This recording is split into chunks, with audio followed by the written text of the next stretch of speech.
Oliver a Jana, taneční klub Henzeli Swing. 30. Jakub a Nikola, taneční klub Fortuna Zlín. Sponzorem tohoto tanečního páru je firma Heller Dance & Fashion. 32. Daniel a Barbara, taneční klub Olymp Olomouc. 36. Matyáš a Klára, taneční klub Fortuna Zlín. A protože ve finále nemáme 6, ale 7 tanečních párů, tak si přizveme ještě pár s číslem 37. Jonáš a Lucie, Dynastik DSP, Kometa Brno. Gratuluju všem finálovým párům, se účastní, držím vám palce, ať se vám hezky tančí a jdeme na to, tančíme první tanec, Samu.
Děkujeme za sambu, úžasné a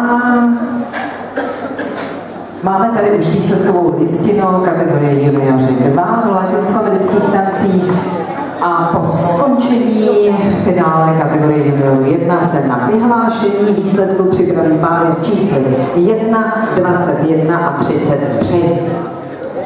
Tak to jsou 3 šťastné páry, které si budou pro jeden z těchto krásných pohárů, to chce potlesk, ne, že jo? 3 nejlepší páry. Ovšem, kdo si půjde tady v této kategorii pro pohár, tak to ještě máme ve hvězdách, protože to se musíme velice snažit.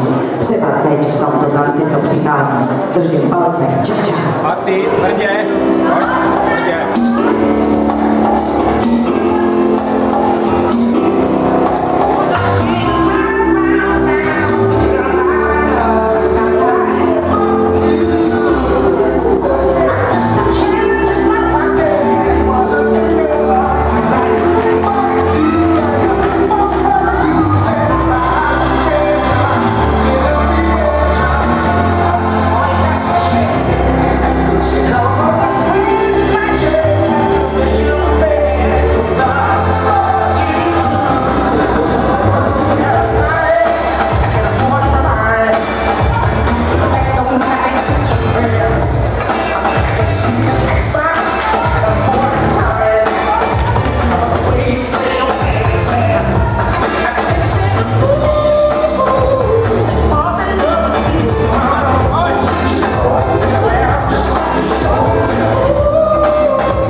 Renato Čoča.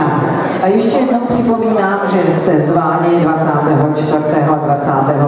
10. do Hradce Králové na Hradec Králové Open a kategorie juniorů 1 tančí v neděli. Tak pokud se chcete přijet podívat v sobotu, samozřejmě můžete, tam jsou kategorie mládeže a seniorské kategorie a samozřejmě latina dospělých, ale junioři tančí až v neděli. Tak, teď tančí junioři hned roku. Pojď, Matý, pojď!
No, děláme si zase takovou malou zkoušku příznivců páru na tanečním parketu, než se pustíme do pasa doble.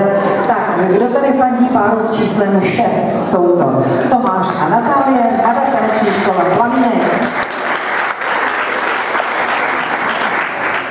A kdo fandí páru s číslem 14? To jsou Šimon a Mila, taneční klub Hradec Kroměříž. No, uvidíme, jak jsou na tom další, tedy pár s číslem 24, Oliver a Jana, taneční klub Hedzeli Swing. No tak to je nádhera, příznivců je tady dost, tak si zatančíme paso doble a budeme zjišťovat, kdo fandí těm dalším.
Pro finálové páry. No a až nám skončí toto finále, jak bylo řečeno, bude vyhlášení výsledků taneční ligy juniorů v latinskoamerických tancích. Ještě jednou připomínám, že po džajvu by měly být připraveny k slavnostnímu vyhlášení páry s čísly 1, 21 a 33. A teď slíbené představování. Nepředstavili jsme si například pár s číslem 30, to jsou Jakub a Nikola, tanečníků Fortuna Zlín. Sponzorem tohoto tanečního páru je firma Heller Dance Fashion. Nepředstavili jsme si také 32, Daniel a Barbara, taneční klub Ono. 34, to jsou Matyáš a Klára, taneční klub Fortuna Zlín. A 37, Jonáš a Lucie, Dynasty DST, Kometa Brno. No a teď můžete zůstat v tom potlesku, protože hrajeme a samozřejmě tančíme poslední finálový tanec této kategorie. Jive.